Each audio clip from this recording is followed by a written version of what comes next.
Each session, my colleague Jen and I will be reviewing some course concepts and strategies for the MCQ and FRQ portions of the AP exam. This first session will focus on MCQ, and the remaining sessions will focus on the 4 types of FRQs. Let's get started. So before we begin some practice, let's remember some of our key tips to tackling the MCQs. First, you'll have 80 minutes to complete 55 multiple choice questions. The breakdown of the MCQ content by unit is shown on your screen. So when you're looking back at what units you can focus on, you can certainly focus on units 1, 2, and 5, which have the largest percentage of MCQ content. Also, remember to pace yourself. Answer all the questions the first time you go through, marking those you want to come back to. Questions are not progressively difficult, and you are allowed to annotate in the test booklet. But remember, only those on your Scantron will be short, so bubble as you answer questions. Today's review will focus on the various question types you'll see on the exam, including passages, arts and crafts, political cartoons, and traditional style MCQs. So let's practice some questions. Number 1. Which of the following best captures the author's argument regarding the forms of democracy? Choice A, pluralist democracy, which seeks to shield elites from popular opinion, functions best when individuals do not participate in the process. Choice B, participatory democracy, which emphasizes limited participation, marginalizes those who do not have the economic means to participate. Choice C, pluralist democracy, though it involves groups at different stages of the process of developing policy, excludes a significant portion of the population. Or choice D, participatory democracy, which emphasizes extended participation, creates too much conflict within the system. Before choosing an answer, recall that we're being asked to pick which of these best captures the author's argument regarding the forms of democracy. Recall, when we're discussing forms of democracy, we're thinking about pluralist, elitist, and participatory democracy. Before you read the passage and answer choices, keep in mind these 3 key highlighted passages, which focus on the fact that the passage is referring to a pluralist theory of democracy, and also that it appears the author is not feeling that positive about this theory of democracy.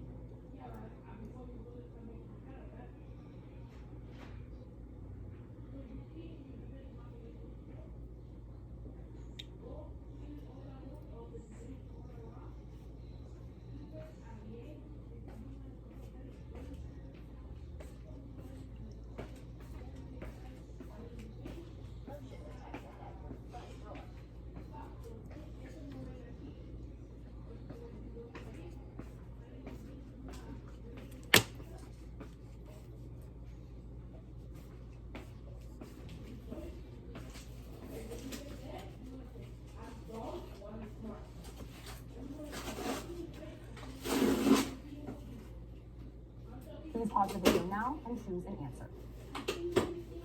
Choice A is incorrect because pluralist democracy is about groups and their interactions with governments rather than individual citizens. Choice B is also incorrect because according to the passage, we're talking about groups, which indicates pluralist theory, and not participatory democracy, which references the role of individuals. Choice D is also incorrect because, again, it's referencing participatory democracy, which is not a feature of the system described in the passage. That leaves us with choice C as the correct answer. It correctly references group theory, aka pluralist democracy, and specifically references the exclusion of a portion of the population, which aligns to the sentiment in the passage that the system is unbalanced in favor of a minority.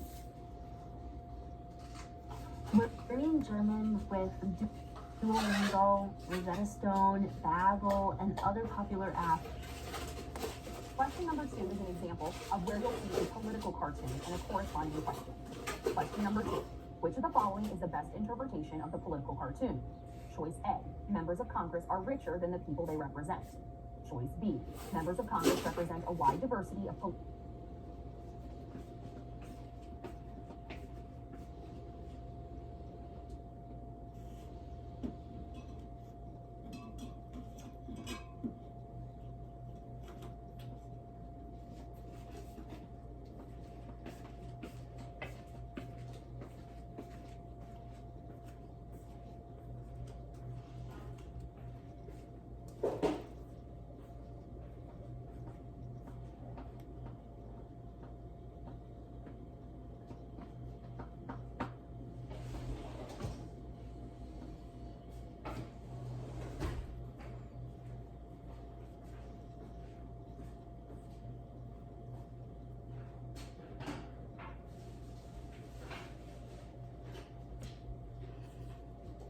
political and economic interests.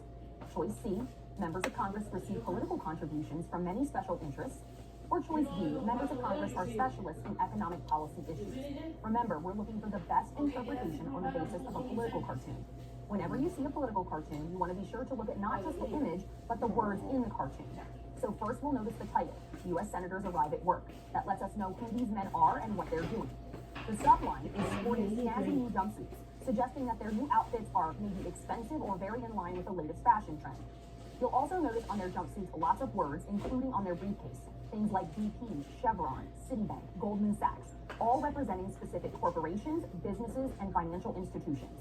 Now that we've reviewed the cartoon and you know you're looking for the best interpretation, please pause the video and choose an answer choice.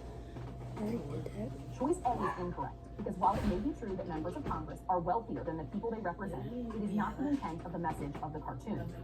Choice B is also incorrect, because it suggests that members of Congress represent a diversity of interests. Looking at the jumpsuits, the interests represented by the cartoon are all economic in nature, and thus not representing diversity.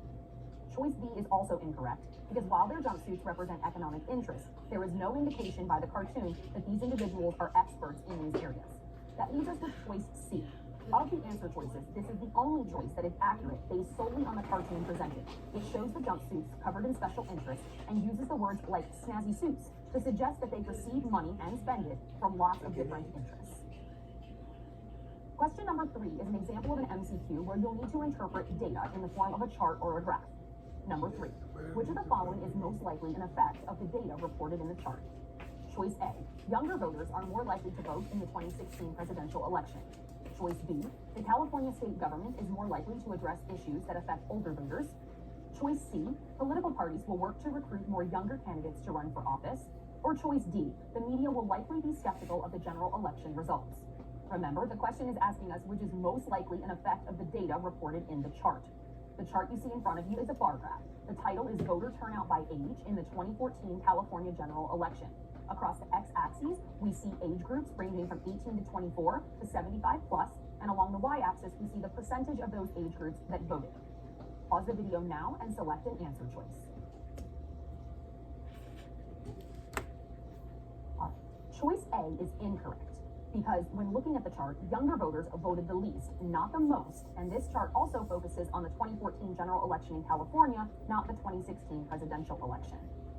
Choice C is also incorrect. This chart gives no information about political parties or their recruitment methods, and the information clearly is about voter turnout and not about people running for office. Choice D is also incorrect. The chart has nothing to do with the role of the media or what their perceptions of the data might be. This leaves us with choice B as the only correct answer. The chart clearly shows that older voters are more likely to vote, so that means that the California government officials should address issues that concern this age group to continue to encourage their high voter turnout. Question?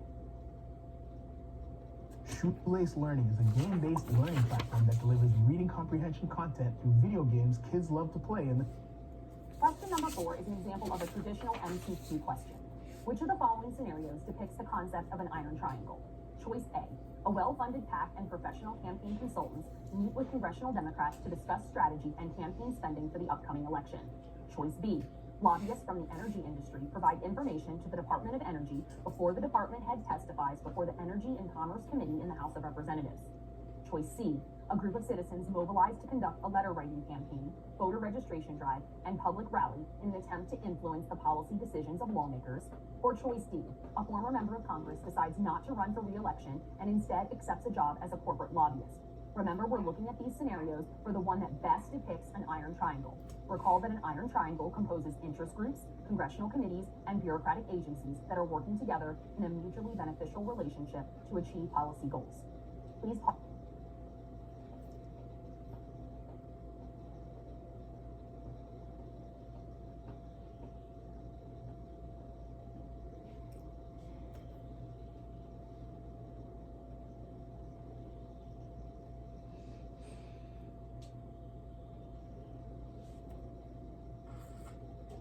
Pause the video now and choose an answer. Choice A is incorrect because it does not include all the players of an iron triangle. There's no interest group and no bureaucratic agency. Choice C is also incorrect because this is an example of grassroots lobbying where citizens individually mobilize to influence policy. Choice D is also incorrect because it doesn't involve policymaking or the influence of interest groups at all. This leaves us with choice B as the only accurate answer. It involves all the players of an iron triangle: the lobbyist, the bureaucratic agency, and the congressional committee. It also relates to how these groups are working together in a mutual policy goal in holding hearings to gather information. Question number 5 is another traditional style MCQ question. Which of the following arguments best supports a claim that the Electoral College does not fully support democratic principles? Choice A: the winner-take-all system encourages candidates to campaign in every state, which limits the attention each state will receive from the candidates. At times, a candidate who receives the most popular votes may not win the presidential election. Choice C: electors are chosen by the voters in each state, which gives parties undue influence over the candidate's success. And finally, choice D: the Electoral College lacks transparency because electors frequently switch their vote during the national election. We're looking at these arguments and choosing the best one that supports a claim that the Electoral College does not fully support democratic principles. As a reminder, the Electoral College is part of Article 2 of the Constitution and was put into place as a check on the vote of the ordinary people. All states except Maine and Nebraska award all of their electoral votes to the candidate that gets the majority of the popular vote, or winner take all. There are 538 votes, and candidates need 270 to win the presidency. In terms of democratic principles, we want to think about things like popular sovereignty, which is rule by the people, rule of law, which means no one is above the law, and limited government. Please pause the video now and select an answer. Choice A is incorrect because the winner-take-all system actually encourages candidates to ignore states where they're likely to win and focus on states where the races are closer. Choice C is also incorrect because the choosing of electors does not give parties more influence, and since the progressive era, the influence of parties has declined over time.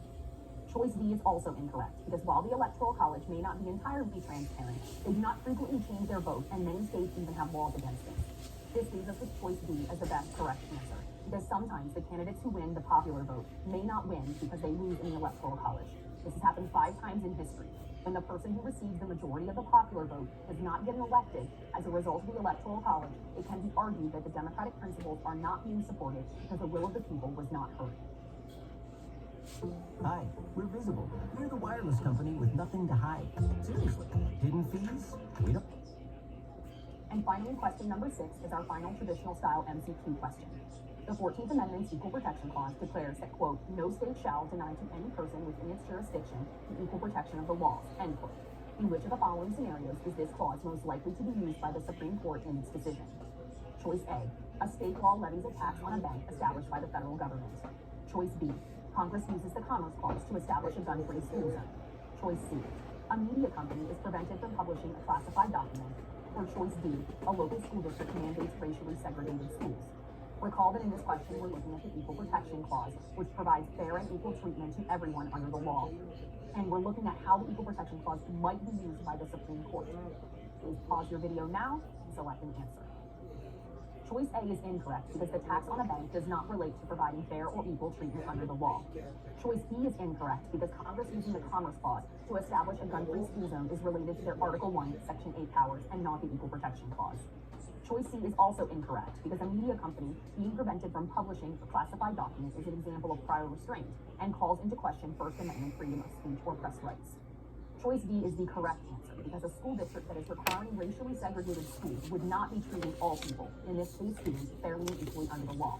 So the Supreme Court would use the 14th Amendment Equal Protection Clause to strike down and invalidate the school district's practice. Thank you for watching Session 1. I hope